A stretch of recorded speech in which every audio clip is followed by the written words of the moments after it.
제가 예언을 연구하면서 역사와 예언은 좀 어떻게 다를까라고 생각하면서 제 나름대로 이렇게 규정해 봤습니다.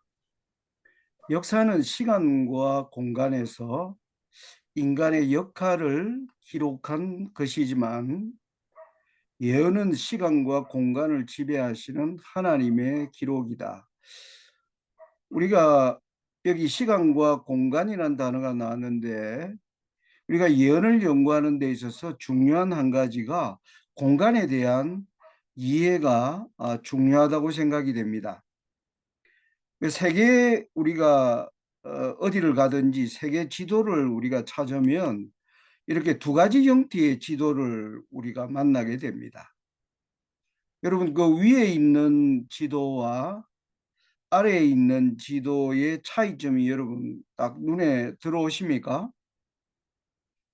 아래에 있는 지도를 보시면 우리 한국, 중국, 일본이 이 세계의 중심에 들어와 있고요.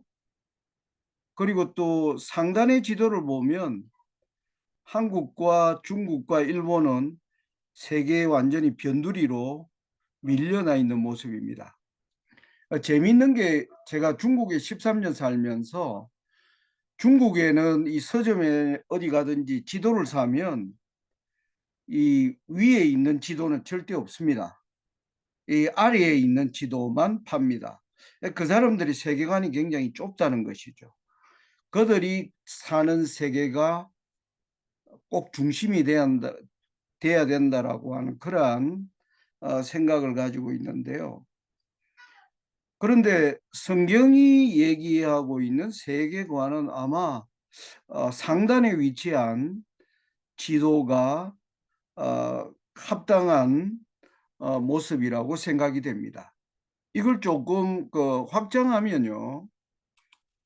여러분이 아시는 것처럼 구약의 시간은 바로 이 제가 내 사각으로 표시한 이 지역에 대한 역사의 기록이라고 한다면 신약의 역사는 지중해를 아우르는 남과 북의 땅을 설명하고 있는 역사라고 해도 과언이 아닐 것입니다. 자, 이 지도를 좀 더 오늘 우리가 또 확산을 해보면 하나님의 모든 예언은 지금 이 공간 안에서의 용어로 오늘날 마지막 시대도 그렇게 설명하고 있다는 것입니다. 그래서 이 예언을 연구하는 데 있어서 하나님이 쓰시는 이 공간의 개념에서 사용되고 있는 용어도 우리가 좀 잘 이해하기 위해서 이 지도를 보는 그러한 요령도 꽤 필요하지 않나 그런 생각을 해보았습니다. 여러분 이게 보시면 이 지도에 예루살렘을 중심으로 이 모든 역사가 이루어진 것을 보게 되는데 여러분 보시면 지금 우리 시대에 지금 전 세계가 경제 위기와 기후 위기 수많은 위기들이 몰려오는데 이 위기를 굉장히 가속하게 만드는 세계 전쟁이 지금 터지고 있습니다. 그 전쟁이요. 여기 보시면 바로 우크라이나 러시아 전쟁이 크림반도를 중심으로 일어나고 있고 그리고 이스라엘과 하마스 간의 전쟁이 일어나는 지역 그리고 여러분 뭡니까?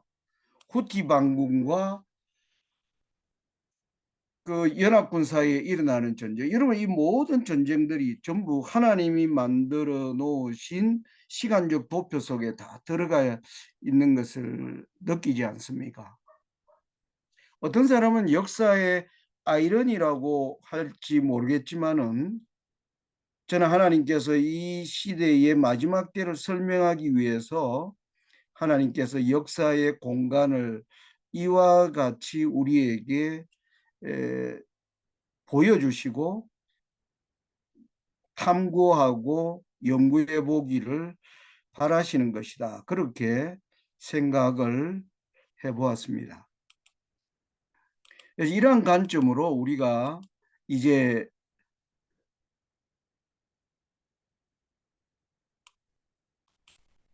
제가 좀 사용하는 법이 좀 서툴러 가지고요.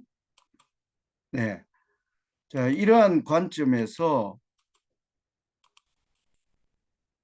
오늘은 이 지난번 우리가 공부한 내용을 연결해서 성소정결의 세 국면에 대해서 지난번 우리가 요한계시록에 나타난 심판의 때가 이르렀다.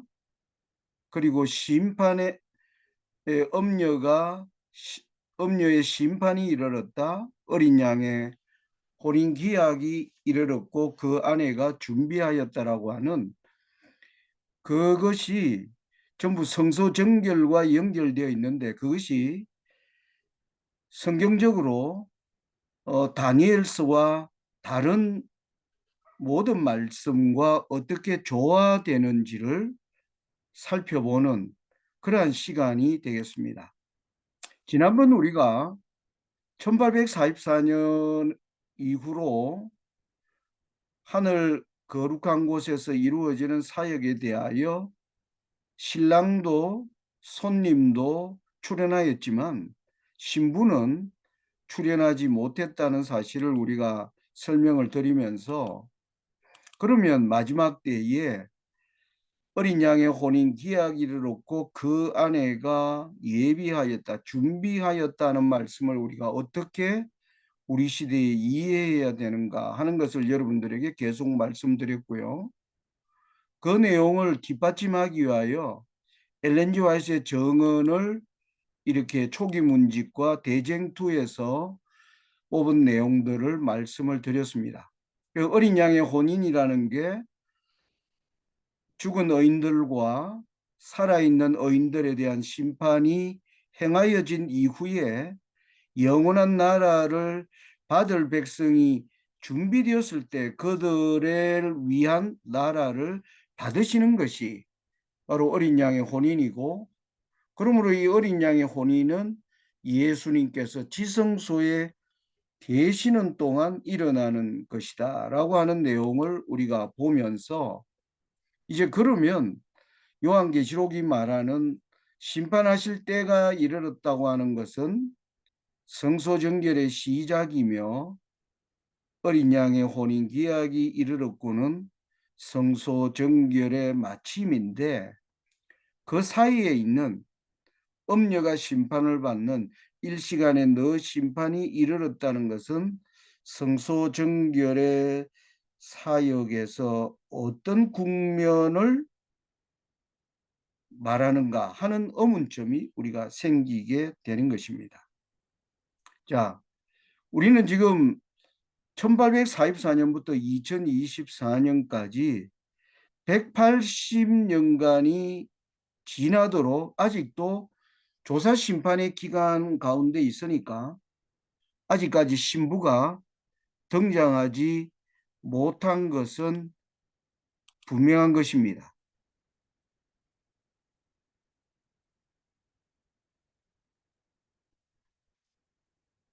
잠깐만요. 자, 그런 차원에서 우리가 다니엘 그 7장의 이제 우리가 예언의 말씀을 좀 한번 살펴볼 필요가 있겠습니다. 다니엘 7장은 하나님께서 다니엘에게 직접 말씀하신 예언의 이사입니다. 물론 다니엘 2장도 중요한 예언이지만은 다니엘 2장은 느부갓네살 왕의 꿈을 해석함으로 말미암아 다니엘이 약 20살 되었을 때 이제 그가 바벨론의 총리로 등극하면서 그가 어떠한 정치적 세계관을 가지는 데 도움이 되는 사건이었지만은 다니엘 2장과 7장 사이에는 50년의 기간이 흘러갑니다. 그러니까 쉽게 말하면 다니엘 7장은 이 다니엘 나이가 70살이 되었을 때 받은 이사입니다. 이때 하나님께서 예언에 대한 바로 하나님의 성소를 중심으로 한 예언이 본격적으로 전개되는 것이 7장이라고 할 수가 있습니다.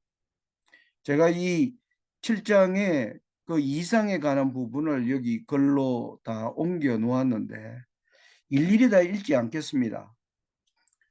다니엘 7장 이상은 제7난식이 예수 재림 교인들에게는 익숙한 예언이고 또 자주 예언을 전하는 분들이 언제나 설명하고 있는 지점이기 때문에 여기 중요한 부분만 좀 간추려서 설명해 드리도록 하겠습니다. 여기 왼쪽 부분에 보면요. 이 다니엘이 이상을 보았는데 하늘의 네 바람이 큰 바다로 몰려부는데 큰 짐승 넷이 바다에서 나왔고 그 모양이 이제 첫째는 사자와 같고 둘째는 5절입니다. 곰과 같고 6절에 세 번째 짐승은 표범과 같고 7절에 넷째 짐승은 무섭고 놀라운 짐승인데 10뿔이 있는 짐승입니다. 그래서 저는 10뿔 가진 짐승이라고 표현하겠습니다. 넷째 짐승을. 그리고 8절에는 그 10뿔 가운데서 작은 뿔이 올라오는 것으로. 그래서 이 다니엘 2장 4절부터 8절까지 보면 네 짐승과 작은 뿔 5개의 세력입니다. 짐승은 4마리인데요. 작은 뿔은 넷째 짐승의 10뿔 가운데서 나오기 때문에 짐승이라는 표현은 하고 있지 않음을 여러분들이 잘 이해할 것입니다. 아무튼 사자, 곰, 표범, 10뿔 가진 짐승 그리고 작은 뿔 5개의 세력이 보여지고 있습니다. 자, 그리고 나서 이제 9절과 10절이 이제 6번째 이상에 해당하겠습니다. 그 내용을 보면 하늘의 예쪽부터 항상 계시니가 아주 깨끗한 양의 털 같고 그 보좌는 불꽃이며 수많은 천사들이 시위하는 가운데 책을 펴놓고 심판을 베푸는 장면이 이제 6번째 이상입니다. 그리고 그 다음 이상은 11절로 12절입니다. 읽어볼까요? 한번 제가. 그때에 내가 그 큰 말하는 작은 뿔의 목소리로 인하여 주목하여 보는 사이에 짐승이 죽임을 당하고 그 시체가 상한 바 되어 붙는 불에 던진 바 되었으며 그 남은 모든 짐승은 그 권세를 빼앗겼으나 그 생명은 보존되어 정한 시기가 이르기를 기다리게 되었더라. 앞에 나왔던 작은 뿔과 짐승들의 이야기가 나옵니다. 죽임을 당했는데 생명은 보존되어 있고 권세는 빼앗겼으나 정한 시기가 이르기를 기다리고 있는 모습에 아무튼 앞에 나왔던 그 짐승들의 모습이 등장하는 내용입니다. 이게 7번째 이상입니다. 그 다음에 13, 14절에는 하늘 구름을 타고 인자 같은 이가 예적부터 항상 계신 자에게 나와 그 앞에 인도되어 나라와 영광과 권세를 받는데 그 나라는 패하지 아니하는 나라, 그 권세는 영원한 권세로 이루어진 그러한 나라를 받는 내용으로 다니엘 7장의 이상이 기록되어 있다는 점입니다. 자, 여러분 여러분 이 내용을 이렇게 가만히 보시면요. 4절부터 8절까지의 내용은 땅에서 일어나는 내 짐승과 작은 뿔에 대한 얘기입니다. 그리고 여섯 번째는 하늘에서 심판이 베풀어지는 장면이고요. 그리고 일곱 번째는 11절 12절인데 다시 짐승과 작은 뿔에 대한 설명이 이제 구현되어 있고요. 그리고 13, 14절이 여덟 번째인데 하늘에서 인자가 나라를 받는 장면입니다. 쉽게 말하면 땅, 하늘, 땅, 하늘. 땅에서 일어나는 일들을 보여주고 하늘에서 일어나는 일이 보여지고 다시 땅의 일을 보여주고 하늘이 그 일을 이루는 어떻게 이루어가는지를 설명하는 방식으로 표현되어 있습니다. 자, 이거를 이제 정리하면 여러분이 저는 이 내용에서 여기 나오는 나라들을 자세하게 오늘 설명하려고 하지 않겠습니다. 혹시 여러분들이 여기에 대한 설명이 필요하시다면 아마 여기에 대해서는 우리 재림교회 안에 너무나 탁월한 공부할 수 있는 책들이 많이 있기 때문에 여러분이 그걸 통하여 충분히 공부할 수 있다는 생각이 들고요. 그러나 좀 다루기를 만약 원하신다면 여러분들의 의견을 들어서 이후에 하겠습니다. 오늘은 우리가 일반적으로 여러분들이 여기에 대한 깨달음이 있다는 전제하에서 오늘 강의를 하고 있음을 여러분들이 좀 이해해 주시기 바랍니다. 여기에 내 짐승은 다니엘 2장의 느부갓네살 왕의 꿈을 통해서 보여준 검은 동철과 열불은 바로 철과 진옥으로 된 열국의 시대에서 다니엘 7장에는 2장에서 보여지지 않은 하나의 작은 뿔을 보여주었다는 점에서 차이가 납니다. 자, 그럼 이상의 전개 가운데 우리는 이 사자를 바벨론, 곰을 메데 페르시아, 하나의 또 그냥 페르시아라고도 설명합니다. 그리고 표범은 헬라인 그리스, 그리고 넷째 짐승인 열불 가진 짐승은 로마 제국, 그리고 작은 뿔은 교황권임을 우리 재림교회는 그렇게 이해하고 있습니다. 자, 우리가 본 바로 이 지도의 세계 역사의 중심에서 일어난 예언을 다루고 있는 것이 바로 다니엘 7장의 예언의 중심임을 우리가 확인할 수가 있겠습니다. 자, 그러면 이 다니엘 7장의 예언을 우리가 이렇게 도표로 제가 만들어 보았습니다. 1798년 이전에 바벨론, 페르시아, 헬라, 로마 교황권이 등장을 했고 1798년 이후에 이 예언은 9절과 10절에 아까 하늘에서 심판이 베푸는 장면, 그리고 11절 12절에 짐승과 작은 뿔이 다시 등장하는 모습, 그리고 13절 14절에 인자가 나라를 받는 장면, 이렇게 우리가 다니엘 7장에서 이미 확인을 하였습니다. 자, 이것을 우리가 요한계시록 이제 세 번에 이르렀다와 우리가 여기서 한번 연결해 보는 것입니다.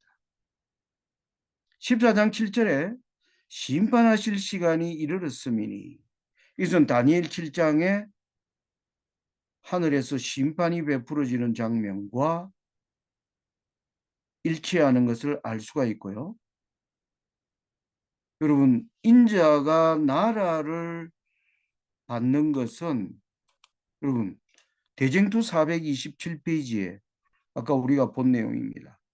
혼인은 그리스도께서 당신의 나라를 받으시는 것을 의미한다. 인자가 나라를 받는 것은 어린 양의 혼인을 이야기하고 있다. 그러면 계시록 19장 7절에 어린 양의 혼인 기약이 이르렀고와 일치하는 걸 여러분 볼 수 있지 않습니까? 자, 그러면 다니엘 7장이 보여주는 1798년 이후에 보여주는 세계 이상, 요한계시록이 보여주는 세 번에 이르렀다는 것이 다니엘 7장과 아주 절묘하게 조화를 이루고 있는 것을 확인할 수가 있는 것입니다. 그 사이에 짐승에 대한 심판이, 여기 때를 기다리는 짐승이 등장하는 것처럼 계시록 18장의 심판은 17장 1절에 보면 큰 엄녀가 받는 심판인데, 그 17장 3절에 보면 이 엄녀가 붉은빛 짐승을 타고 있는 것입니다. 자, 그러면 이 짐승은 엄녀의 심판과 관련되어 있는 짐승이라는 것을 우리가 알 수가 있는 것입니다. 자, 그래서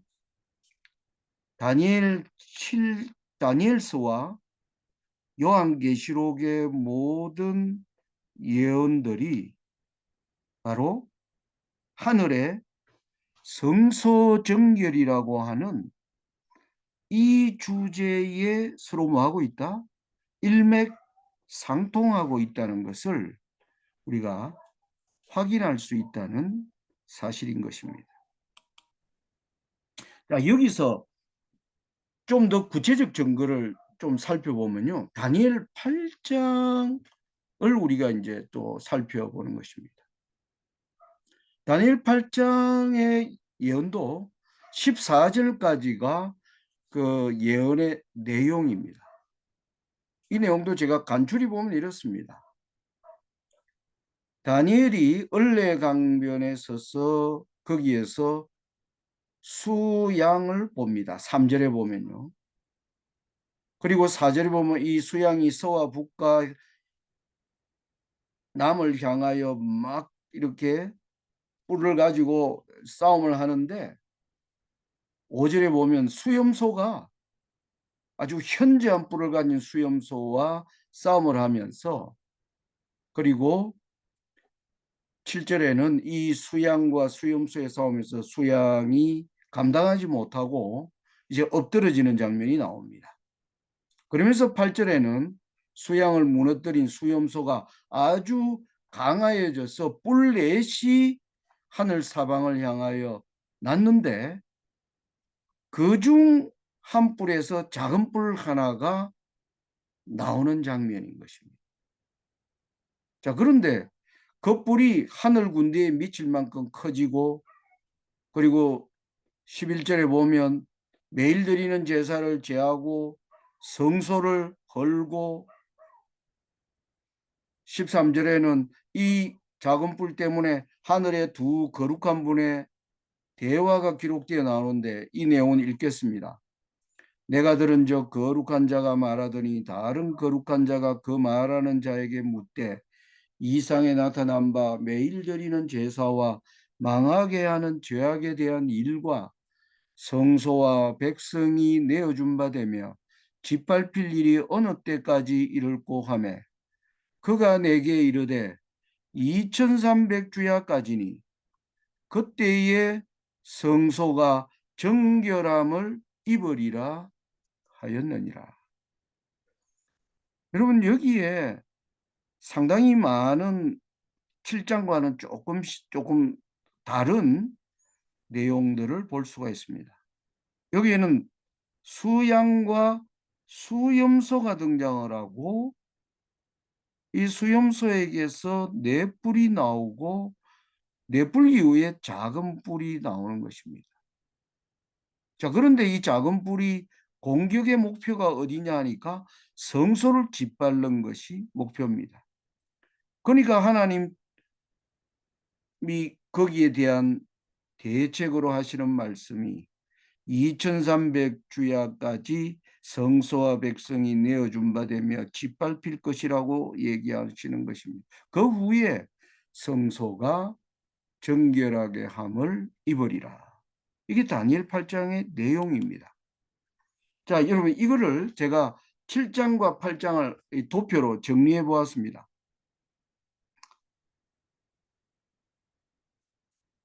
여러분 7장은 바벨론부터 이제 예언이 시작되는 걸 압니다. 사자로 표상된 바벨론. 그래서 사자, 곰, 표범, 열불간 짐승이 바벨론, 페르시아, 헬라, 로마, 그리고 작은 뿔은 교환권. 이렇게 나왔는데 다니엘 8장에는 두 짐승밖에 나오지 않은 것이죠. 7장에는 4마리의 짐승인데 8장에는 두 짐승이 나오고 작은 뿔이 나오는 것입니다. 자, 그런데 여러분들이 다니엘 8장을 아시겠지만은 8장 20절 보시면 제가 이거는 성경들 적어 놓지 않았습니다. 성경 가지고 계시니까 한번 확인하실 수 있는 분은 확인해 주시면 좋겠습니다. 제가 읽어볼게요. 너가 본 바 두 뿔 가진 수양은 곧 메대와 바사 왕들이요 털이 많은 수염소는 곧 헬라 왕이요. 자, 여기 보니까 다니엘 8장은 바벨론부터 시작하지 않는 것입니다. 수양은 메대와 바사 페르시안이라고 말하고 있다는 거예요. 그러면 수양은 다니엘 7장의 곰에 해당되는 것입니다. 그리고 수염소는 그 다음 짐승이니까 표범, 헬라에 해당되는 것이죠. 근데 표범에게는 머리가 4개 있는데 수염소에게는 4뿔이 수염소의 현재한 뿔이 꺾이자 4뿔이 나왔다는 건 표범과 수염소가 같은 존재임을 설명하는 것임을 알 수가 있는 겁니다. 자, 그런데 이제 큰 반전이 일어납니다. 그러면 당연히 10뿔 가진 짐승이 올라와야 합니다. 10뿔 가진 짐승이 올라오고 작은 뿔이 올라와야 되는데 다니엘 8장에는 4뿔 이후에 작은 뿔이 일어난다라고 표현하고 있다는 것입니다. 여러분 다니엘 7장을 한번 성경을 보시기 바랍니다. 다니엘이 7장의 이상을 받을 때 이 다니엘에게 이 이상에 대하여 이제 해석해 주는 내용이 나오는데 19절에 보면 이에 내가 넷째 짐승의 진상을 알고자 하였으니 다니엘에게 가장 인상 깊게 보여진 짐승은 넷째 짐승이었습니다. 10뿔 가진 짐승이었습니다. 크고 무섭고 놀라운 짐승이었습니다. 먹고 부서뜨리고요. 그리고 그 사이에서 작은 뿔이 올라와 성도들을 핍박하고 하나님을 모독하는 일을 하는 이 넷째 짐승에게 집중되어 있었는데 하나님이 8장에서는 그 집중되어 있는 그것을 쏙 빼버린 것 같은 것입니다. 작은 뿔이 바로 등장하는 이건 어떻게 보라는 것인가 하는 것이죠. 제가 여기 도표로 8장 23절에 보면 한 왕이 일어나리니 저는 이것을 바로 로마와 교환권을 한 왕, 하나 같은 세력으로 본다라는 의미입니다. 여러분 로마와 교환권을 다니엘 7장에서도 사실 한 짐승이잖아요. 10뿔 가진 짐승과 작은 뿔로 나누어져 있지만 이 작은 뿔이 어디에서 나옵니까? 10뿔 사이에서 작은 뿔이 나옵니다. 그래서 작은 뿔은 10뿔 가진 짐승에 포함되어 있는 세력으로 보면 한 왕입니다. 그래서 다니엘 8장에는 열불 가진 짐승과 작은 불을 뭐 하지 않은 겁니까? 분리시키지 않고 하나로 같이 보게 한다는 겁니다.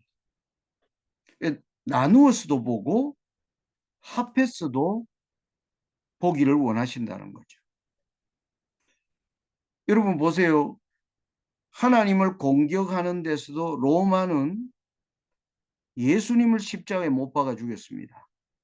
그리고 사도시대의 12사도들을 핍박했고요. 12사도가 다 이 땅에서 이제 잠든 이후에 약 200년 동안 초대교회를 엄청나게 교회를 없애버리고자 핍박을 했습니다. 이게 로마가 행한 겁니다. 그러면서 로마가 핍박해도 교회가 뭐하지 않자 사라지지 않게 되자 바로 작전을 바꾼 것이 바로 거짓 교회를 세우는 것. 바로 거기에서 교황권이 등장한 겁니다. 그러니까 교황권의 등장 목적은 하나님을 대항하고 하나님의 교회를 세상에서 멸절시키기 위한 목적으로 등장한 거면에서 로마와 교황권은 한 왕이다 라고 말씀할 수 있는 것입니다.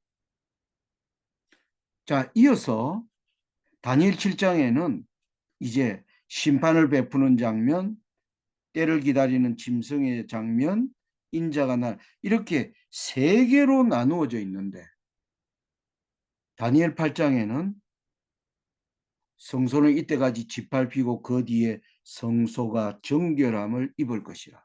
성소 정결이라는 한 주제로 딱 압축되어 있습니다.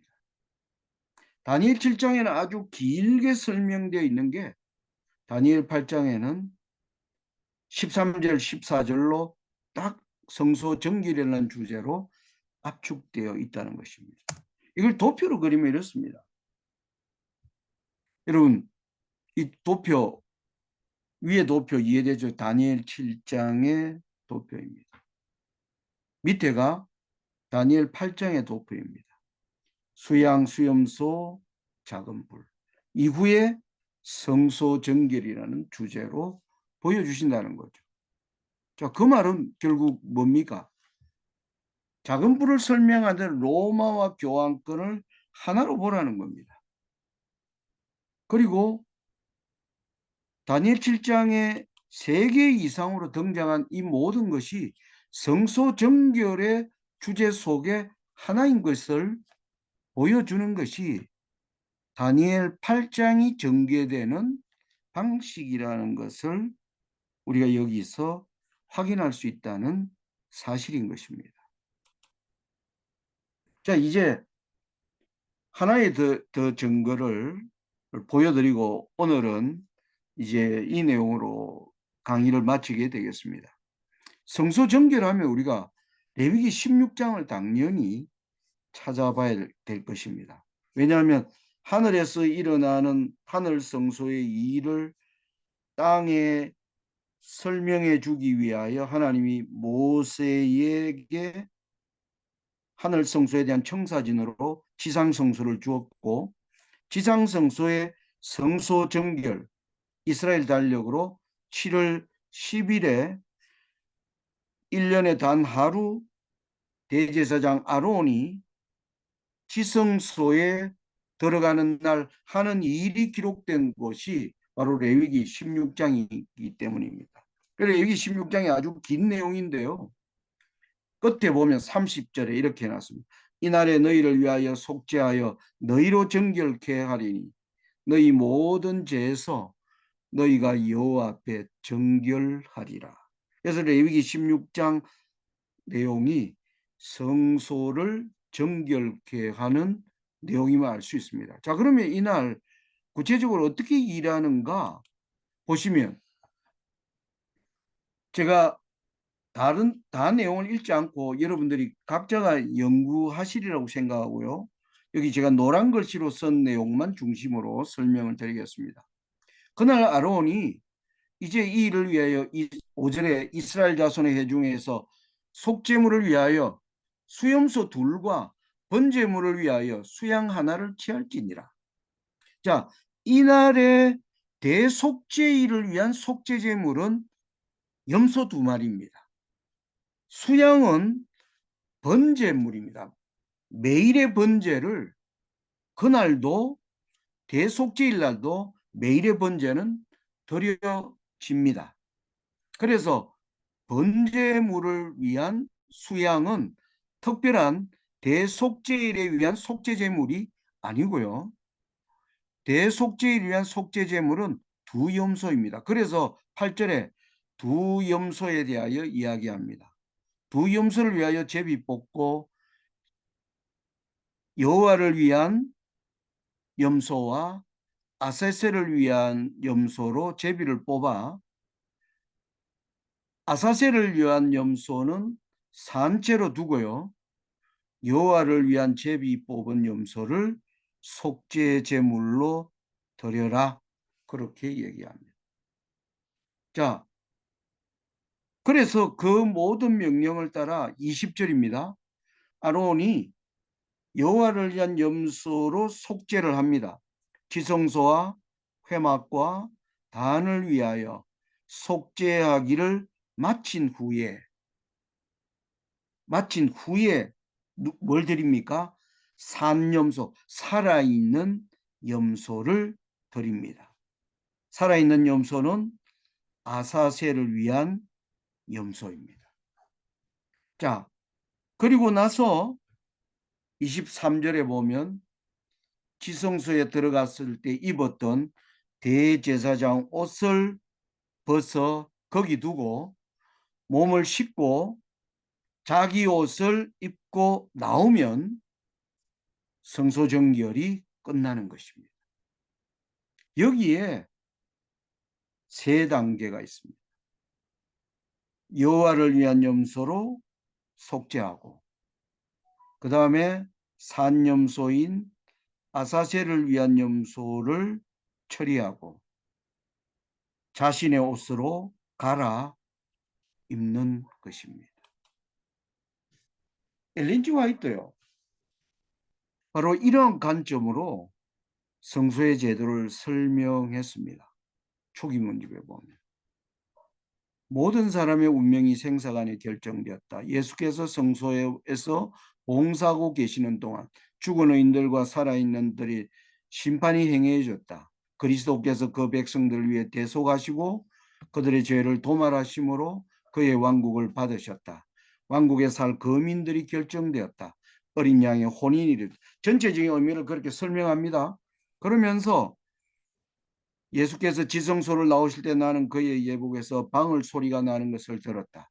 예수께서는 하늘 성소뜰에서 잠시 머무르신 후 그가 지성소에 계실 때 고백된 죄악들을 죄의 창시자요 죄의 형벌을 받아 마땅한 사탄에게로 옮기셨다.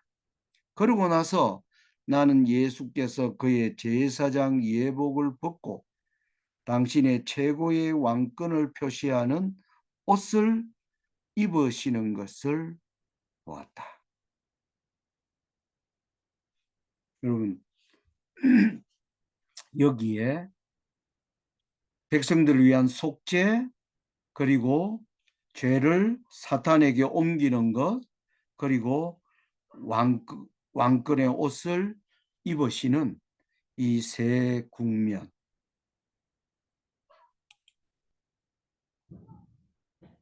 다니엘 7장과 다니엘 8장, 그리고 요한계시록이 보여주는 3번에 이르렀다고 말씀하시는 마지막 때에 말씀하시는 모든 내용들이 성소 정결이라는 주제하에 이루어지는 세 국면이 바로 레위기서의 성소 정결의 대속죄일에 이루어지는 아론이 행한 일들과 일치하는 것을 우리가 본 것입니다. 이게 성경과 정은이 보여주는 우리가 부인할 수 없는 진리라고 할 수가 있는 것입니다. 자, 이 체계에서 우리가 이제 어린 양의 혼인이 가까웠다. 드디어 신부가 준비되었다고 하는 이 기별에 우리가 귀를 기울여야 할 중요한 이유가 있음을 여러분 동의하시는지 제가 직접 여러분들을 뵐 수 있다면 직접 묻고 싶은 심정입니다. 다음번에 우리는 이 내용을 토대로 이제 이